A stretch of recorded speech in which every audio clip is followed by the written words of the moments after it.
I've done videos where I collected cards and done unboxings, and I always think back, and I always see these listings on eBay for old hockey cards, old boxes of hockey cards, and I think, man, would it be fun to spend a whole bunch of money on old hockey cards? And I know I'm not the only one thinking that. So I bought old stickers. I got some old cards as well.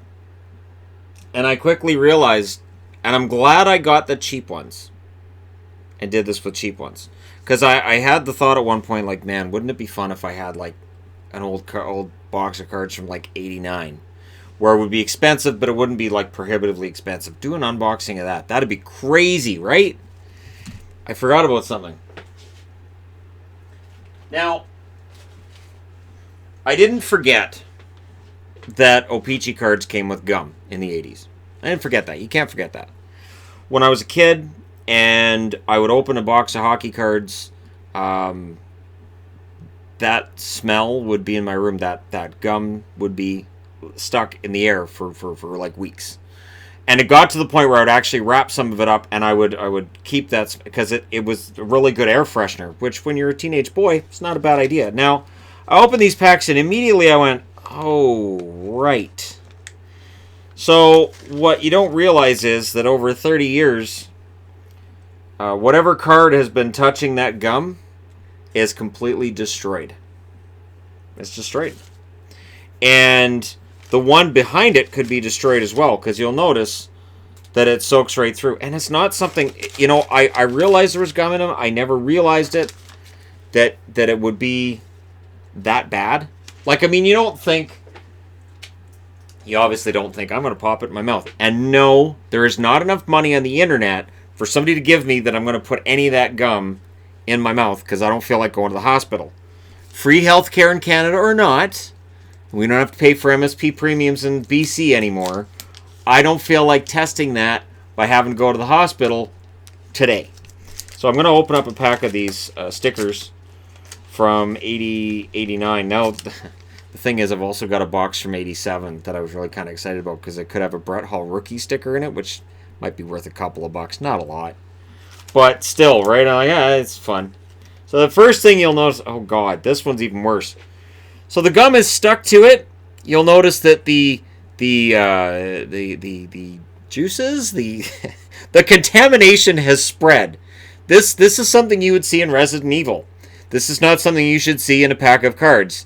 This is basically the hive, and it's the infection. So whatever sticker is there is dead, and it's Greg Adams. Oh my God, it's Greg Adams. Of course it is. Of course it is. Of course it is. And then the one that's not dead is Stefan Richer. Now, I already have a Richer from one of the other two packs I already opened. And then here we've got, that's Brian Skrudland. And for Quebec, it's, I don't know, you can't see his number. So I'll just say Marc Fortier, just because why not? And then here we've got for Boston, that looks like it's number 6. I want to say Murphy, but no. And then Jim Fox for the Kings. So the reason that I got these two, oh, okay. And the Chelios is in pretty good shape. And that's kind of what I was thinking. I was thinking, I can make magnets out of some of them that are in pretty good shape. They're more sturdy than a lot of the magnets you see, or a lot of the stickers you see now. But again, this is the second one from that pack, and it's brown all the way around the sticker. So I wanted to make a video where I talked about this in part because there may very well be people like myself who might look at old stickers and say, oh, I can get some stickers, that'd be fun. Now I understand why the old boxes of O-Pee-Chee hockey cards are shrink-wrapped. And they're sold as is. And you don't see unboxings of them. Because all I could think was, if I opened a pack of hockey cards and I found a Mario Lemieux rookie that was in this condition,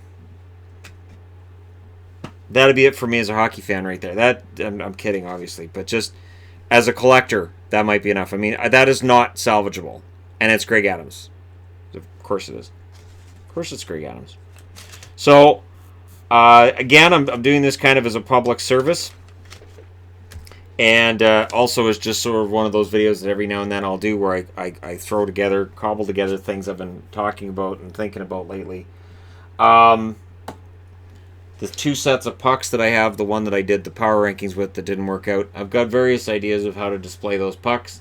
If you have noticed the Elias Pettersson over here, the Alex Ovechkin over here, Pro Hockey Life has a bunch of those right now. So I've been debating about getting others. Where am I putting them? So that's, eventually my brain goes, okay, Shannon, seriously, you can't put up all of your pennants. So where are you putting them? Because you've run out of room to put pennants up on the set. You can't be getting more of those because you don't have anywhere to put them. So again, it's through ProHockeyLife.com, which I'm pretty sure only ships in Canada. Apologies to those in the States watching. I realize most of my viewers are in the States. At least that's the country where, according to my YouTube stats, most of my traffic comes from. I also want to address, people are concerned with the whole COPPA thing. I look into it daily. I've watched the whole lawyer breakdown of the 45-minute lawyer breakdown of how COPPA is going to affect YouTube. There's a lot of uncertainty right now. There's a lot of creators that are scared. I am a little bit worried as well, personally. But in looking at it and in looking at what they're talking about with kids content and with what they're going to do, this is not kids content. There's virtually no argument to be made. I don't curse and swear in my videos, and you could say, well, that's kid friendly. Well, so's the news, and kids don't want to sit and watch Fox News, CNN, and MSNBC, CBC, TTV, all the news. They're not going to want to sit and watch it. So it doesn't mean that it's necessarily kid targeted or kid directed, and that's kind of what they're looking at. I used to take videos of the kids hockey when I go to the homeschool hockey. I don't do that anymore. The channel's too big for that, to be honest. So if you're wondering why isn't he showing the kids hockey, channel's too big. There's too many people watching. I don't want to risk taking a video of somebody's kid. They do something stupid, even my own, do something stupid, and like, oh, that's on the internet, and thousands of people are going to watch it. So I don't take videos. I don't have any intention of posting them. I may post the occasional picture here and there from before the game. Might post the occasional picture during the game. But again, with how big the channel is, I can't do that. And COPPA is kind of part of that too. It does have me thinking about, for instance, like people want me to play NHL. Well, gaming is one of those things that could get hit very, very hard. The gaming channels could get hit very, very hard. If you enjoy watching Minecraft videos, if you enjoy watching videos with Roblox, things like that, you're probably going to be having a lot less to choose from in the new year. It is a scary time, and the worst part of it is the timing of it couldn't be worse because YouTube ad revenues are the highest late November, early December for the entire year, and then they nosedive just before Christmas, and they don't really recover until around the middle to late January time of year. So you're already into a period where your revenues are going to drop, and now they're going to. Now, I don't doubt that with machine learning, as soon as you hear machine learning, you go, oh, the bots are back. And I went through this in 2017 during the last adpocalypse, where I would get a video that got flagged, and I'd be like, oh, okay. And then there would be a word, there would be something in the description, there might be something in the thumbnail that caused this bot to trip and go, okay, this isn't ad friendly, or this is, and then I'd have to appeal it and go through that whole process. But I never had a situation where a video got appealed and they didn't reinstate the ad revenue on the channel. And it's sort of like when somebody files for a copyright claim, it doesn't take the ads off the channel, but if you appeal it, YouTube will look at it, that money's held onto until the appeal goes through, and then they make a decision, and then that money may go back to you. Now, I don't have a multi-channel network that I'm on. I don't have other employees. I don't intend to have other employees at this stage. I've talked about it with my wife. Her and I run this together. She runs the social media side on some level. You may hear from her. You may hear from me. Odds are, if she's mailing somebody, she will ask me and talk to me about it first. And, there are times where she's doing a lot of work on the channel and it's not seen. So she only appears in the occasional video. and yet she does a lot of work, and she does deal with a lot of the headaches when it comes to, we get into the more controversial stuff, which we've done a few times lately. And I always kind of take a deep breath, and I go talk to her and say, all right, this has happened. We're going to have to wade through some unsavory comments and reactions to this, but it's newsworthy and it has to be reported on. So I kind of know when that stuff's going to hit. I kind of know the things that are going to get said.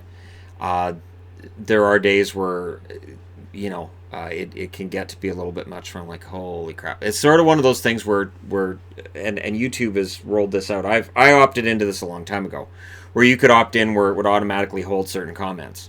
I was like, yep, I opted in right away. So now they're making it so that's going to happen with every channel, including the huge ones. I can't imagine for like a Jake Paul level channel just how many comments are going to get automatically held. They're going to have to employ people just to go through held comments, because it's going to be a lot. But I opted in right away, and I've always tried to keep things as reasonably normal and rational on the channel as possible when it comes to the comment section. And YouTube came out with this whole harassment policy thing yesterday that they updated, and I went through it right away. And I don't see how it would hit me in any way. I don't harass other channels. I don't post drama. I don't have anything to do with any of that.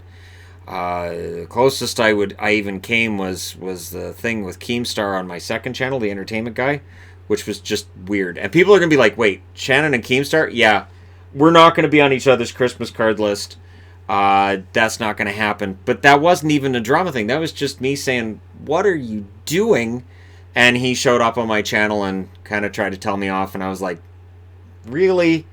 No. At which point, my wife was in complete freak out mode. Like, don't pick a fight with him. Don't pick a fight with him. I'm like, I'm not picking a fight with him yet. But I didn't. And I stayed out of it. And I'm glad I did. Things have changed. YouTube's changed. And it's one of those things that I continue to change my content, and it's part of the job. I don't see this as any different than any other job, where sometimes some behavior has to get changing. All right, got to change that. So for me, when this channel started out, there was a lot more coarse language than you'd hear in anything now, and that's the way that works. It's just thinking of the business, and it is a business. And again, in the new year, we'll see how things turn out. If something horrible takes place, I do have funds set aside. One thing that I've been smart about this whole way through is to make sure that there's some money set aside, so if something blows up, you're okay. So I'm not going to be standing here going, oh, that's it. I'm not going to be pouring soda over my head and screaming and yelling. And people may not get that reference at all, and you may. But the reality is that while I may seem to be just some old guy who just stands in front of whiteboards and talks about hockey, I make sure I know what's going on in every part of YouTube. So even if it's Jaclyn Hill made more crappy makeup that she's going to sell the masses, holy crap, she's so just whatever it is, I keep track of it, because all of it can affect me. So everything that happens on YouTube can affect me. I learned that 2 years ago, where stuff was going on in the real world where I'm like, well, that's nothing to do with me. And then all of a sudden I'd see videos getting flagged that I post, and I go, oh, okay, it can affect me. Oh, Logan Paul did what? That doesn't affect me. Oh, my revenues this month. Oh, no, that affected me. So I keep track of what's going on. And this instance with the whole COPPA thing, I am 100% on top of it. I am, keeping track of everything, any piece of news that may come out about it. I think there's a lot of fear, and I understand it. I totally get it, and I am supporting channels that I like with my views. I do have a premium membership with YouTube, which means that the amount of money they get through me is based on my watch time. So there's no ads. I don't get served ads, but the actual amount of revenue that they get through premium is higher than what they would get through ad revenue. YouTube's explained it that way anyways. I haven't, obviously they don't give you the data, but I try to support the channels that I watch as much as possible. I don't really watch other hockey channels because I don't want to feel like I can't cover a certain topic because somebody else already did. I also don't want to feel like, oh, um, I was gonna, but now I can't, and oh, okay, that gives me an idea, or oh, am I doing this wrong? So I just stay in my lane, which to me is the hockey guy and doing the THG thing, and I don't really watch the other hockey channels. I'm more into watching, like, people always ask me what I watch. Well, Red Letter Media, anytime they post anything, I immediately watch it. I have not watched their movie catch up part 2 out of 2 though, but every Star Wars tear apart, even if I don't agree with them, it's still really really funny. They will call themselves hack frauds. I like the fact that when somebody says something in their comment section and they say something really negative, that they own it. I have tried to do the same thing for the most part on here, because you take some of the power out of it then, uh, because that's just part of how the internet works. People will say things and you have a choice. You can either ignore it or sort of lean into it. They choose to lean into it, and I respect that. I watch Wrestle Talk. I watch What Culture. I watch What Culture Wrestling. I also watch some of their music and the movie stuff. I think there are some tremendously talented people on YouTube. I will watch What Culture for as long as Simon Miller's there and for as long as Ash Millman's there. Ash is a fantastic host. She's very well spoken. She's very funny. And Simon Miller is everybody's dad, apparently. I think I'm older than Simon Miller, but yeah, if he wants to say he's my dad, the same as he says he's the internet's dad, that's fine too. It doesn't really bother me. And there are a lot of really good things going on this platform. And while it's easy to focus on the doom, the oncoming doom, I'm trying to focus on what we're doing here as a community, what we've grown as a community. I also wanted to, in this video, mention that I have had the itch, partly because I've been on that treadmill every day. I have had the itch to have meetups and to do the meetup thing, but the weather outside's been really cold and it's been rainy and all that. And we're going to Vegas in March, and the one thing I'm trying to figure out is how we can do an outdoor meetup in Vegas, because it's not going to be that hot. It's going to be, the weather should be perfect for playing road hockey. The problem is I can't bring my sticks through customs or through TSA. You imagine me trying to get through the airport or trying to get that, like an airline would charge me an arm and a leg to get hockey sticks through. I've got a whole bunch of them here, but getting them, and we're not driving to Vegas. Nice weather or not, we're not driving to Vegas. So trying to figure that part of it out, like, I know we could probably find an outdoor area to play, but having sticks, I think that would be fantastic to be able to play in Vegas, to be able to play and see the Red Rock Canyon in the background would be absolutely fantastic. Same thing while we're in California, if we could have some kind of an outdoor and have the sticks for it, and it's a matter of trying to figure that out. So I'm excited about where the channel's going, and I'm excited about, I'm already thinking ahead to the 3rd annual Brody Hintz tournament that we'll have in April, and the when of that, and who I might be able to reach out to, and try to figure out how to make this upcoming April something really awesome. And there are some people that I think it would be great if I could get to come out. Meeting Mo LeMay a few weeks ago, it'd be great if Mo LeMay could come out, if he felt up to it. So I'll get some feelers out there and figure something out, because it will be the 3rd annual, and I think that's when meetup season starts.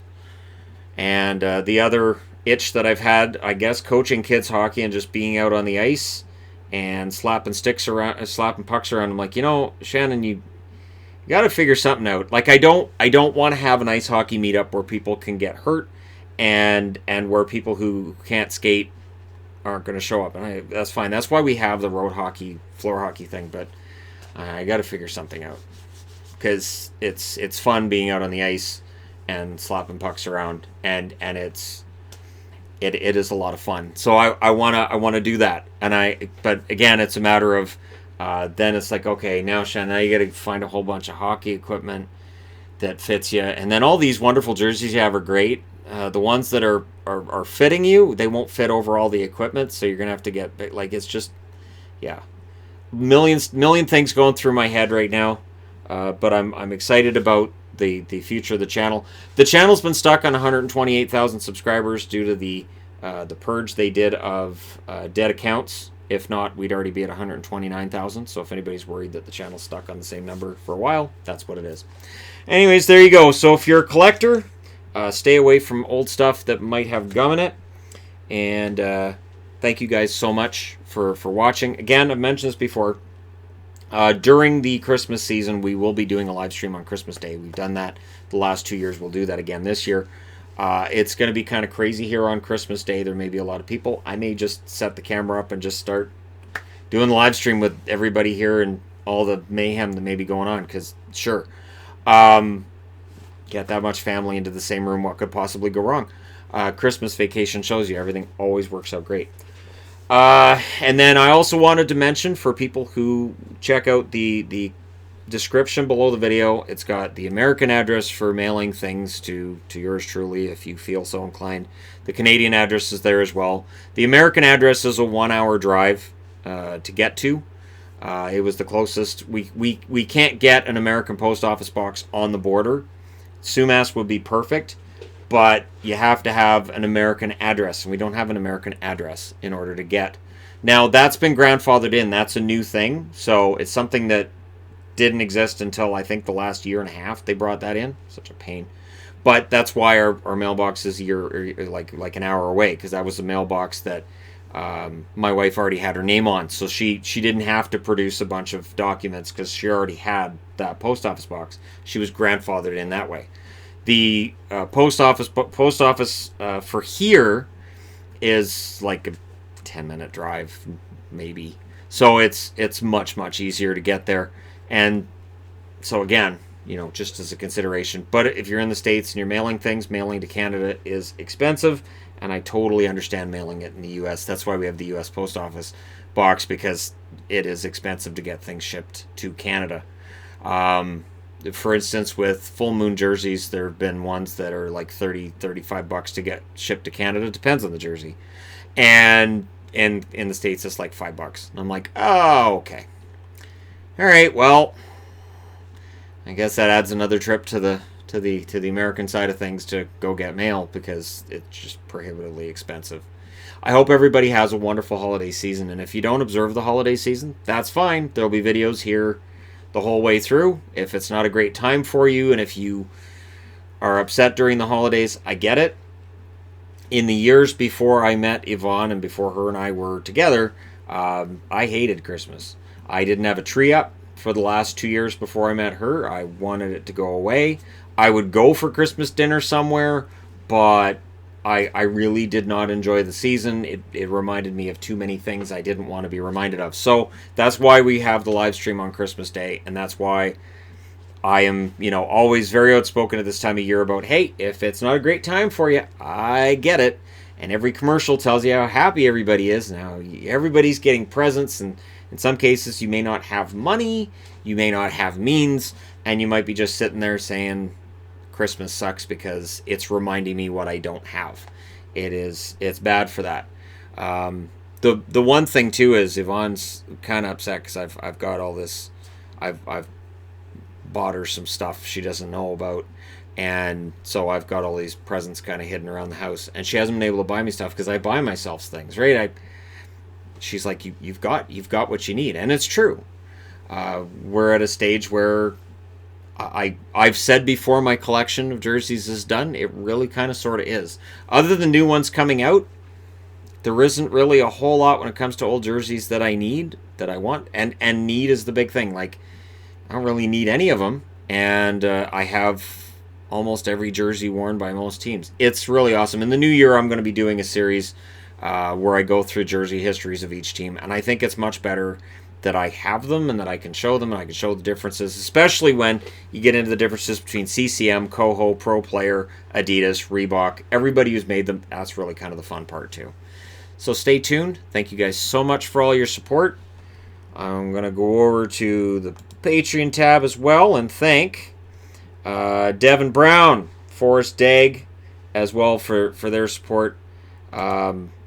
Really, honestly, Patreon's fantastic. I understand there are people who don't support Patreon and that there's been some things that have happened over the last year.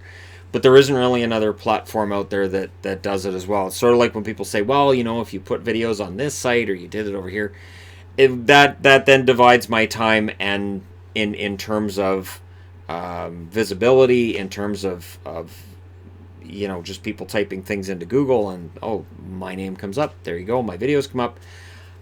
YouTube's the best place to be right now. So I'm here, and I have every intention of staying here for as long as you guys will have me in your homes, and I appreciate it. I appreciate the people who spend the time to get this channel to currently at 55 million. It's, let me go take a look. It is 55 million. It's weird because the old dashboard tells me the new one doesn't. It's so strange. Yeah, 55,693,577. It's a lot of views. So thank you to everybody who's helped get me there. And I'm really excited about 2020. I think 2020 is going to be awesome. I think it's going to be tremendous. And here's to hoping for another year of enjoyable hockey and a Stanley Cup run that I don't think any of us saw what was going to happen in 2018. We definitely didn't see what was going to happen this year either. Who knows where we're headed in 2020. Should be fun, and thank you guys for watching, and I will talk to you again soon.